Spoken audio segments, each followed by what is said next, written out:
台湾泡面市场一年有140亿的商机，每个台湾人平均每年都会吃掉将近40包泡面，但我一天可以吃10包。究竟这么热爱泡面的台湾人，2024年最爱的泡面排行榜有哪些呢？去年我们也有做过一集咯，今年来看看有没有微妙的变化吧。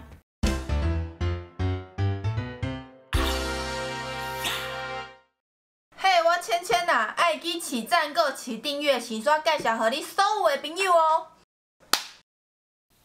没有错，看我们2023年泡面排行榜之后，紧接着我们2024年就来了。有没有看到桌上其实有一些品项不太一样，就是跟2023年的比起来，但其实我觉得大致上落差不大。不过我觉得有一个蛮神奇的地方，大家有发现吗？肉燥口味的还蛮多的，然后像牛肉面的啊，像味味一瓶有满汉大神，但是就是通常牛肉面的那种块状的有肉的那种，去年的排行蛮多的，但2024年就比较少一点点。我觉得有点有趣的另外一个点是统一面肉燥风味橘色包装跟统一肉燥风味粉红色包装这两个双入榜，但对我来说我真的是看不出来哪里不一样。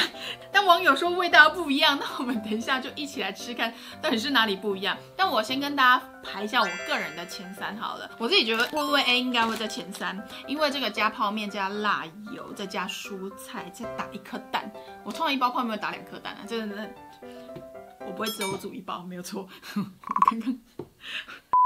这3个会是我预测的前3啊。这个排骨鸡面是为什么会预测前3？是因为我对它有点家庭感情的因素在里面。然后如果大家有看过去年那一集的话，好，那我们就先来看看第10名是谁。统一肉燥风味包面，我们就一起来开箱它吧。嘿，以前其实学生时期比较会买那种这种杯装的，然后出社会就比较不会买这种杯装的。我真的觉得这个包装要改，我觉得不是我暴力的问题，好不好？打开呢，就是有油包跟粉包，然后很贴心，还有一个热水线。好，我们就送去加热呗 ，Go。这个我很久，我其实这类型的我都没有在单吃它，我都一定会加很多东西，但以前就是会单吃它。学生时期的时候一定会单吃它，然后现在长大之后呢，都买有肉的。金钱的力量。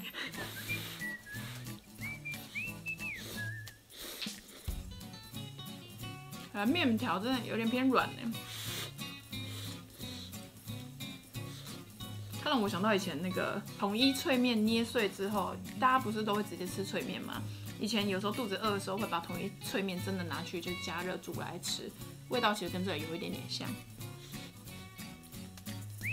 我还记得以前吃泡面吃超久哎，现在一碗泡面吃多久？40几秒。跟以前学生时期吃泡面的那种感觉不一样，加的非常的干净。嘿，忙啊，非常有古早味的感觉。以前在吃泡面的时候，就是会有蚊子在旁边飞。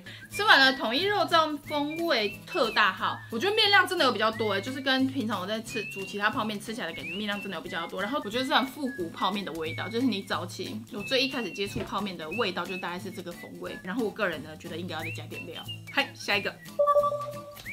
接下来呢，我们就来看一下第9名素水，来一克金炖肉骨风味。其实来一克呢，我觉得一定会在前10名，你知道为什么？因为来一克这个大小，基本上就是学生或者是半夜肚子饿的时候，它就一碗，就是让你觉得不会到太饱，但是又有吃东西的感觉。对，正常。你为什么要强调这个？你不是很理解哦。哎呦。这个包装首先就是给它满分，很好开，粉包跟油包，里面还有一些蔬菜。来了，我们的金炖肉骨风味哦，我觉得来一克泡起来的样子真的是漂亮，尤其是它里面是没有肉包的，你看很像那种日本泡面泡起来的感觉，就里面很多那种蔬菜，哇！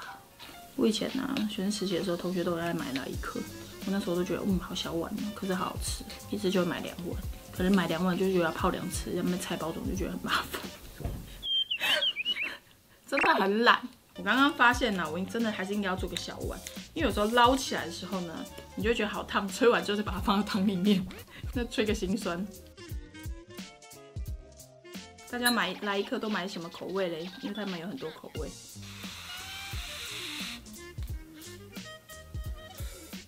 哇，很久没有买这个口味，好吃哎！这种浓郁的汤，我做蒸蛋最好吃。我觉得来一颗就是要加一颗蛋下去，然后丢进去微波炉煨一下，然后半熟半熟，感觉最好吃。你现在不是都说什么台风天就是要吃泡面？没有，以前呢，你有印象那种考试宵夜就是要吃泡面。那泡面对我们来说有点像奢侈品，就是平常都会吃正餐，你知道吗？然后可以吃泡面的时候就会非常的快乐。可是现在就是周边很多人三餐几乎都吃泡面。你看来一颗那种干燥的那种海带，然后还有这种蛋类，泡完之后整个膨胀起来的时候，就很像吃日本泡面那种，上面飘很多东西，料很多的感觉。OK， 吃完了。通常每一颗都是买那个鲜虾鱼板口味的话，你真的可以买来看金炖肉骨风，因为它味道非常的厚，比较偏重口味一点呢。你再打一颗蛋下去，然后送去微波的时候，吃起来的感觉真的，我觉得很爽脆，就会莫名的让你有一种很饱满的感觉。接下来呢，我们来吃我们的第8名。第8名我觉得有可能是味味 A 或是满汉大餐哦，不对，它是口字的。是不味味 A 哦，但它是金炖肉燥汤面，这个它没有那个碗装的，所以我们就买了它的袋装的。这是我们的第8名。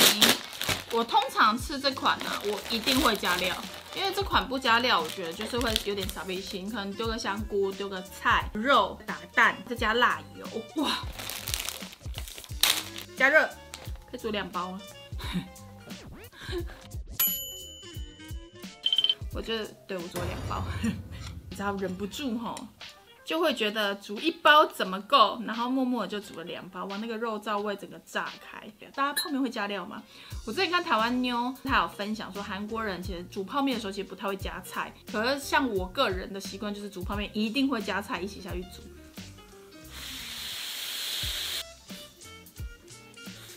哇，好烫！哇，这个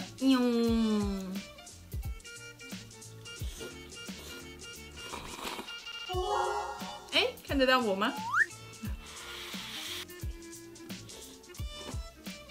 不过这样泡起来2碗的量就可以理解刚刚的那个特大碗真的有特大碗，它面真的蛮多的。有没有觉得被台风扫到的感觉？大家喜欢用煮泡面还是喜欢用热水泡啊？吃心是喜欢用明火下去煮泡面。OK， 吃完了这一款呢，我觉得要加料，加料之后我觉得会更赞。下一个。接下来就来看看我们的第7名，我真的是蛮喜欢拍这个的，因为我觉得吃泡面的感觉真的是很快乐。每次拍这种类型的时候，就会一次吃很多不同口味的，就会觉得哇，很像是一直在换甜点的那种感觉。我先猜一下好了，因为我觉得按照这个顺序起来哈，我觉得第7名，我觉得应该会是这个橘色这个大号的。哦，不是是统一面葱烧牛肉风味，记忆中的味道。哎呦！很好开，加分。打开就是一个调味油包跟一个调味粉包。好，我们送去加热。我们加热好我们的葱烧牛肉风味。我其实煮泡面哈，很喜欢水稍微再少个一点点，因为水少一点点之后，你就会觉得那个咸度就会比较浓郁一点点。不知道大家喜欢哪一种吃法？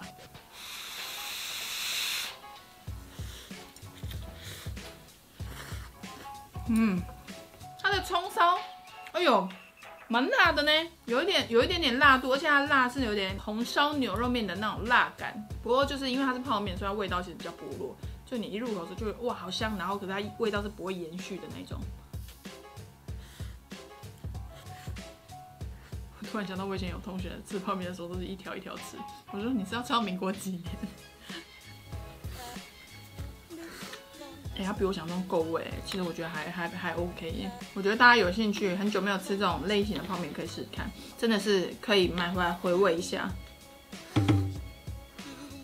吃完了，我觉得这一款比我印象中的好吃我觉得如果汤再稍微少一点点，它味道其实还蛮重的，再加一点点蔬菜跟蛋。我今天要重复这句话多少次，应该会还不错。下一款，吃完我们的4碗之后呢，就要进入到我们的第6名了。第6名究竟是谁嘞？我先猜一下，我觉得是统一肉燥风味，一直觉得会是它，是吧？应该要吧？在哪里嘞？哦，不是，是农心辛拉面，辛拉面居然在哦，去年辛拉面在第7名。我辛拉面其实没有单吃过它，因为辛拉面单吃对我来说太辣了。然后辛拉面我自己比较喜欢加 cheese 或是加蛋，或者是跟另外一种韩国泡面合在一起煮，真的很好开。我觉得就是包装可以像这样子，真的。我们要 diss 谁？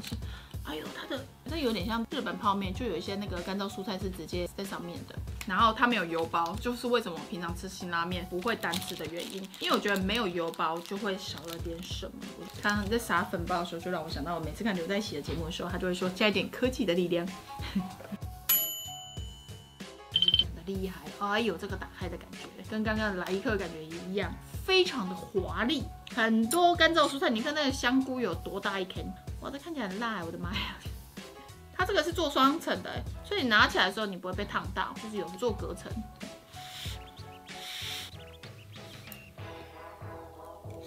它其实没有到很辣，还是它杯装本来就比较不辣。单吃啊，它的那个你入口的时候有点辣，微微带那种菇精甜的那种感觉。我这形容很怪吗？我觉得我形容的超精准的。如果再丢一点cheese下去，再丢一个御饭团，哇，非常韩国超商的吃法。它香菇块怎么这么大块啊？你看这个。好，吃完了。我觉得这一款呢，辛拉面我还是喜欢用煮的。嘿，下一个，接下来就进到我们的前5名了。吃了5包泡面的心情蛮好的，不对，是6包，因为其中一个泡了2碗。第5名究竟是？总该是它了吧？哎呦，满汉大餐葱烧牛肉风味，它是第5名 ，unbelievable！ 为什么？你怎么会在第5名？而且为什么没有微微一评？你怎么在第5名？没有破，有过有加分。调味油包、粉包。OK， 我们的满汉大餐。葱烧牛肉面，哦哇哦，一直哇哦，感觉那个胡椒上升。哎呦，然后肉块，这个肉块有带筋是不是太久没吃它了？有带筋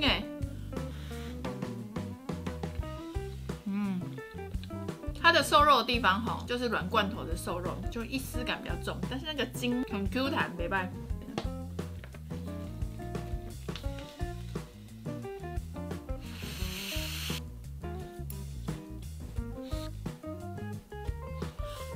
我比较喜欢袋装煮起来的味道，比较香。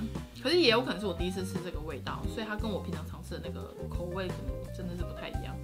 去年也是葱烧去年是第2名为什么大家都买这一款呢？你们会买麻辣锅口味吗？还是麻辣锅太辣？我前几天在Twitter上面看到在讨论说，以前没有手机的时候都在干嘛？就是都在看小说。然后那时候都觉得同学好有钱，因为有些同学的那个小说真的买超多本，然后他就有点像是班上同学的很像一个书行，你知道吗？租书行，就什么最新的他都有买，你就觉得他真的超屌。怎么办？这泡面就会很多那种琐碎的故事。但是我觉得有加肉的真的不一样，因为肉包里面还有酱，所以它吃起来味道真的还是会比较厚实。好，吃完了。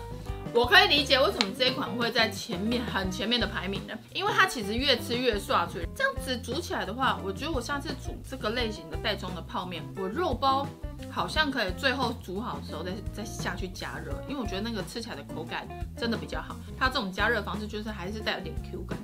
OK， 下一款。来到我们的第4名的，很明显第4名的贴纸比较短，我觉得它应该是维力炸酱面，维力炸酱面了吧？必须是它。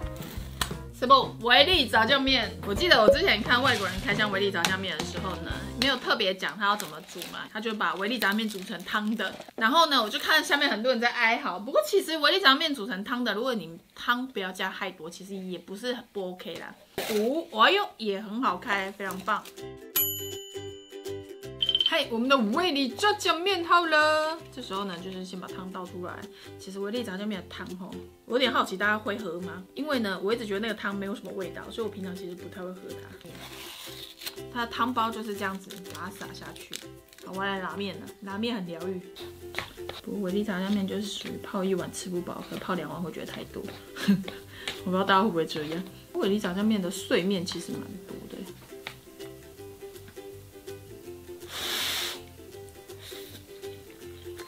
哇，好久没有吃维力炸酱面了。上次吃应该是拍上一集的时候，又有一种拜拜的回忆出来了，很多回忆。维力炸酱面也是拜拜一定会买的其中一个品项。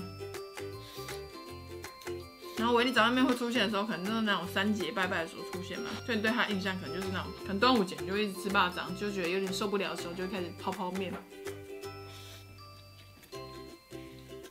就是它完全是可以用汤匙舀起来的。好，吃完了，这对我来说就是一个回忆中的味道。但是其实我觉得维力炸酱面味道好像没有比较淡吗？第3名究竟是谁嘞？维力炸酱面居然在第4名，去年的维力炸酱面在第3名哎。嘿，味味 A 排骨鸡汤面，哇哦，回忆中的味道来了。我跟你讲，我现在吃它已经不会这么的多愁善感了。想到自己现在能够吃这一款，心情就会很好。它那个拜拜很常会出现，也是会很常出现的原因，我觉得应该是因为它包装也是很红，油包跟粉包，它有点像台湾的标配了，泡面的那个组合。排骨鸡汤面，排骨鸡汤面，就是这个记忆中的味道。我以前小时候真的很爱它，吃到怕的时候，我就有一度真的是觉得很难过。难道我这辈子从此之后就再也不能吃它了吗？结果没想到我又可以吃它了。我现在真的是吃太多，现在那个人看得出怪怪的。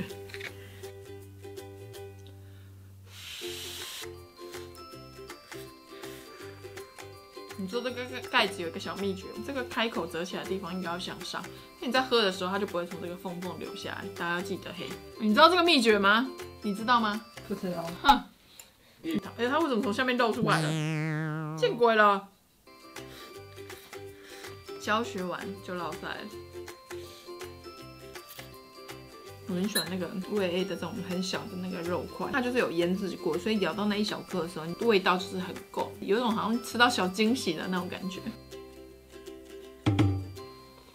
好，吃完了。我觉得整体而言，它就是跟记忆中的味道一样，因为有一些人不是会说以前的泡面经历过某一些事件的时候，会觉得味道转变很大嘛。我觉得排骨鸡面的对我来说的味道是属于落差不大的。我很喜欢它吃完的感觉，不会让你觉得口干舌燥的那种味道。然后汤头其实是喝起来，我觉得以泡面界来说算是蛮饱满的。OK， 下一款。接下来就来到我们的前2名了，我真的是没有想到前2名会有这一款肉燥面呢。我们就直接撕开第1名好了。第1名我觉得应该还是会来一克，究竟是对还是哎？谢谢，不愧是开箱很久的女子，你知道吗？直接就猜对。那第2名就是我们的统一肉燥面5入组，然后这个是大号的。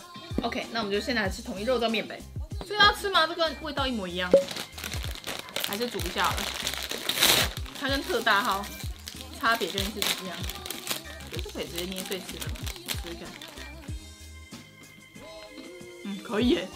好，我们去煮它 ，Go。我们的，我来看这个是大碗的，跟特大碗的面感有没有差很多？我觉得捞起来扎实度有差，因为毕竟我有看到我有网友说觉得味道有差，我感受一下。我觉得差不多呢，但是我觉得比较重因为这个汤也加的比较少一点点，所以我觉得这一碗比较好喝，比刚刚的那个碗装。我觉得吃起来面条一样，可是就是我觉得可能也是汤加的比较少，所以我觉得整体的厚实度跟香度多很多大概汤加少一点点好了，好像可以买大碗的。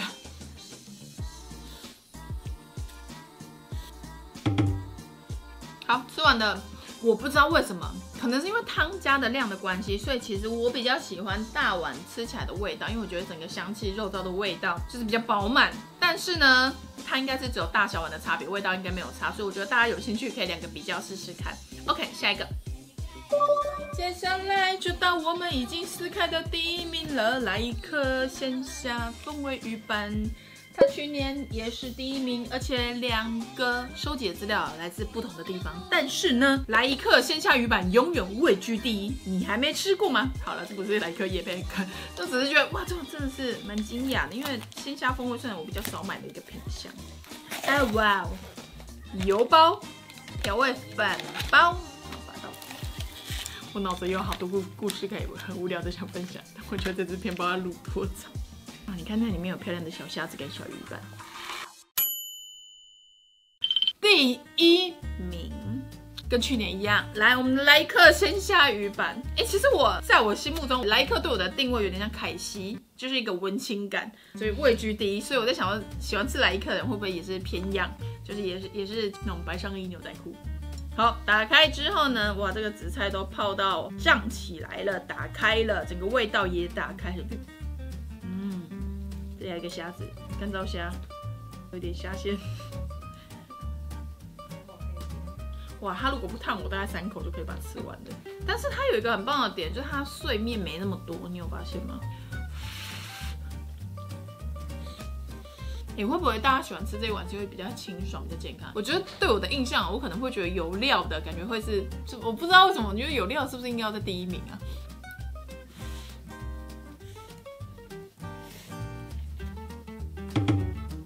好，吃完了。但是其实说清爽，它对我来说也不算是真的很清爽的类型的，因为我一直觉得有泡海带芽的那种汤的味道，其实算是蛮重的。不知道莱克鲜虾鱼板是不是也是你们心目中的第1名呢？嗨！开箱完了2024台湾泡面网友排行榜，不知道这跟大家心目中的排行有没有一样呢？这10款呢，是不是你平常很常买的泡面之一呢？不过我觉得这一次的统计蛮有趣，是因为我今年其实在找那个排行的时候，它其实有很多家都有出排行榜。我这次其实是特别挑全联，是因为我想说，应该很多人过年过节，婆婆妈妈啊，或者大家想要去买一些食材或什么之类，很常去逛全联。但因为可能全联就是有量贩店嘛，所以其实跟去年有点不太一样，就是很多都是袋装跟比较平价一点点的种类，所以我觉得跟我原本想象中的排名稍微有点不太一样。大家如果有喜欢的泡面没有上榜，或是你自己也很常吃的话，也可以在下面留言推荐给我们。不知道大家喜不喜欢就是这次的泡面开箱？因为我自己其实第2年就是拍泡面开箱，我自己会蛮兴奋的原因是因为对我来说，就是泡面就很像听歌，然后你就有时候就是吃一吃之后就会有一种回忆杀。对我来说，拍这个排行的时候，有时候就会又拉回某个时期你很常买的泡面，只是你很久没买。那今天的影片就到这，我们就是先这样子了。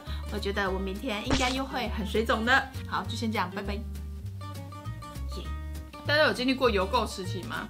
你以前会买吗？不会，没有零用钱。我以前会买，我以前都买一堆垃圾，买回来就觉得哇好屌，那个唇蜜，然后就超级便宜，然后用一用就觉得只是纯粹觉得我有跟上这一波邮购的风潮，我很酷。